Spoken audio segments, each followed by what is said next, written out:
All right, guys, I'm back here. Welcome back to the show. Today is a little something special. I've been wanting to make this video forever, and actually was kind of sick. Not COVID, we're good. But I actually lost my voice for quite a few days, and I just got it back. Like, I'm still kind of like, yeah. So, what I've been wanting to show you guys, which Instagram's already seen, but need to show it to YouTube, need to make a video about it. You guys need to see everything about this. Is I got a freaking mini truck. Check this thing out. So it's my 92 Honda, obviously, Acti. It's actually supposed to be, I think, ACTY, but no one calls it that. Acti is short for activity.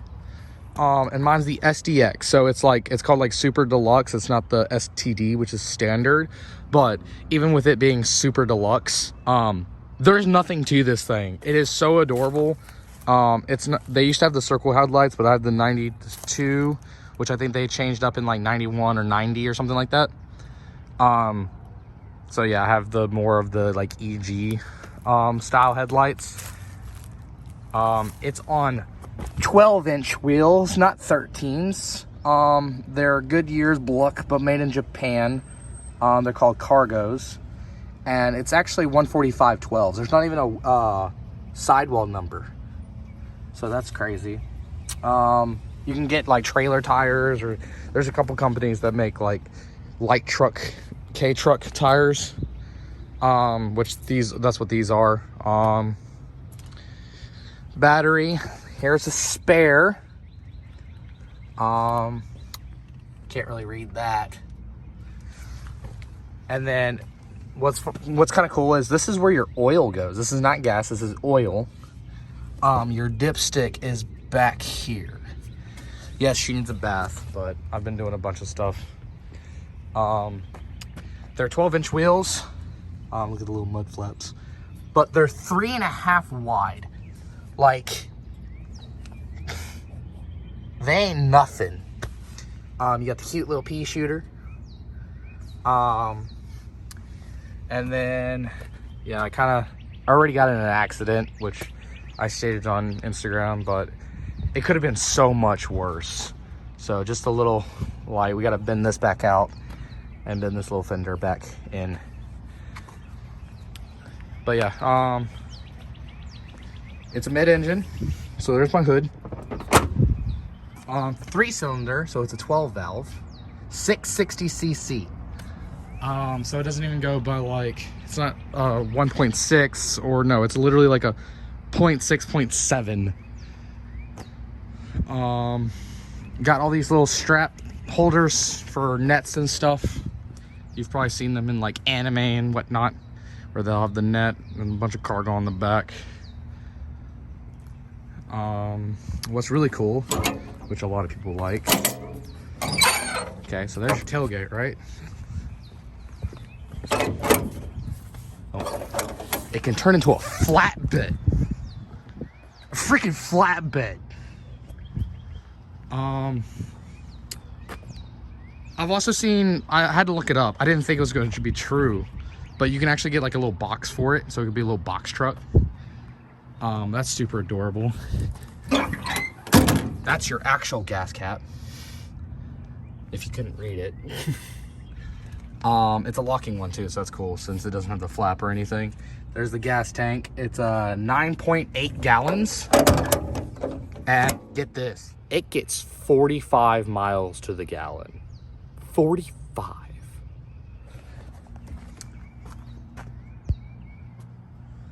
So, it's on leaf springs. You can get them 4x4, but I didn't really need it. They can only go 65. So I just got the 2-wheel drive that can actually go like 75. So I actually get 10 more miles per hour faster. As well as less weight. So I feel like that's where most of my gas mileage comes to. Maybe it might drop down if you get the all-wheel drive or the 4x4. But yeah, like, there's the outside, which you've seen basically, a little antenna. The guy I got it from painted the windshield wipers because they're a little kind of beat up, but they look a lot nicer that way. So that was cool. You got little Japanese stickers. I'm guessing these were like the months and stuff. 4-3, whatever, 3-3. So yeah, really pretty clean outside. She actually oh, here, fun fact. The spring rate or whatever is kind of okay. So that helps to tow stuff, but it's actually only like, I don't know if you can see how much I'm moving this, but it's 1,474 pounds. Super freaking light. Now, let's check out the inside.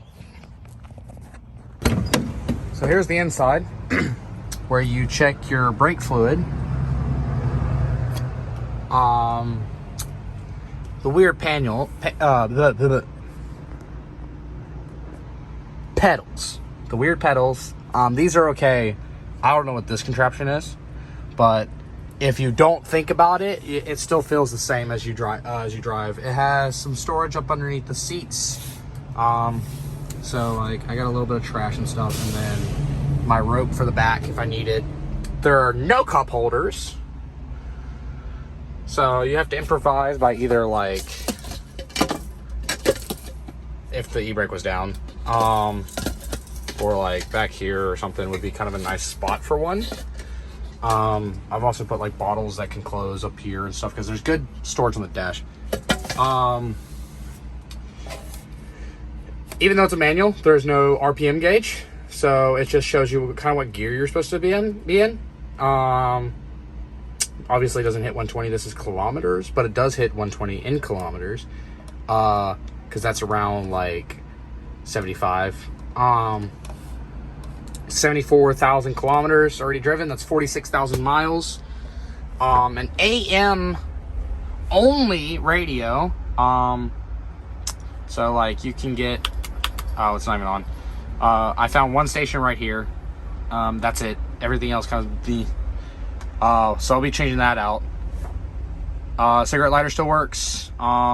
It's actually connected to the battery, so it's on all the time. So that's why I don't have my charger that's laying on the floor in it. Like I said before, I need to clean it. These Acti mats, there's no carpet, so I'm pretty sure you can just lift it up and, you know, blast it if you need to. No ECU as well. There's only 7 lights that can go on the dash, if you didn't notice before. So turn signal, that's I think oil, battery, and then if your engine's like overheating, it has like a sensor. And then brights, turn signal, and e-brake. And then that's a blank. So if you had if you had fogs or something. Even though this looks like it has AC, there's no AC, that's just cooler air. You have a flap actually down here for fresh air. Storage bin underneath the glove box. Glove box is super small, but it's deep. And then the seat lifts up for windshield wiper fluid. And then like your jack and stuff's underneath. I have this just in case anybody needs some help or whatnot. Oh, and then I just got this today. This is the adapter plate for the US license plate to go on the JDM mounting, because I got my plate, but wife had to do some ingenuity to put it here, so we can actually now put it down here like we're supposed to. But yeah, can't read any of these warnings. Don't die. No mirror for you. We need to quit being conceited. They don't even have like little brackets that they go onto. They're just there. It actually has an oh crap handle. I'm surprised. I don't have one. Driver's not usually supposed to have one. I don't know why that is. Why do we have to do it? But yeah, that's pretty much it. Oh, coolant reservoir is down here. And then that's where a flare is supposed to go. So yeah, little coin holder. Oh, and this, you turn this on, and it lights up. The cargo light. It's actually really bright. I can see like the whole thing at night. I can actually use it sometimes to reverse. And since we're back here, I said that it was a mid-engine. It's rear-wheel drive, that you could get the four-wheel drive one, but I don't have that. It's 40 horse and 40 torque for the most part. That's the easiest way to explain. But yeah, 5 gears. They go through pretty nice. Got the accordion bag. Yeah, so. But yeah, this is the first part. I want to put my license plate on and then get to going. Got my little tag from Japan.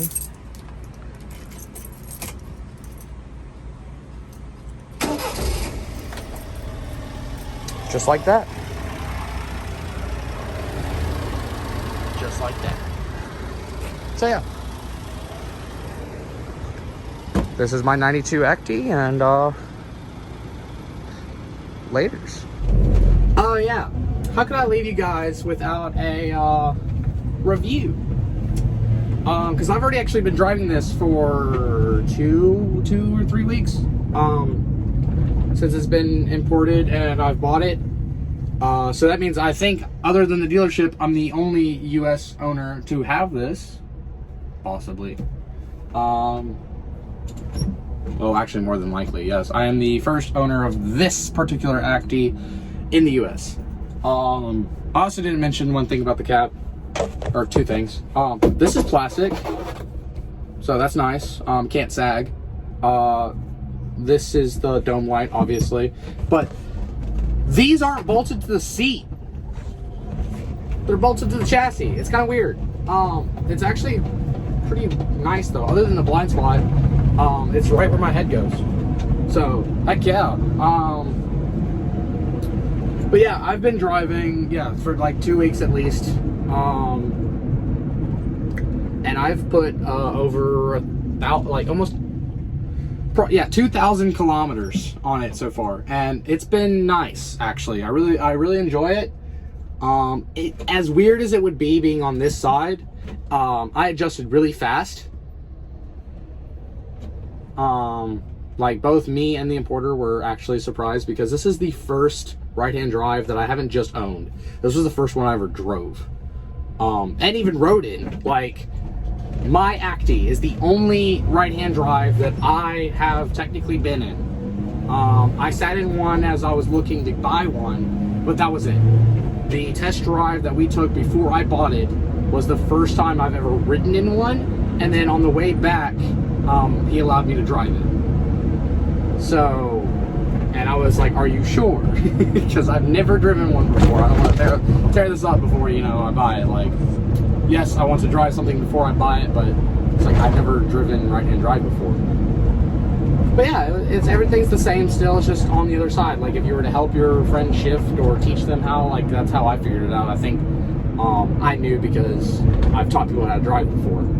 So I have to know, like, be there, and just in case anybody messes anything up, I know what gears are where. So being on this side is just like that.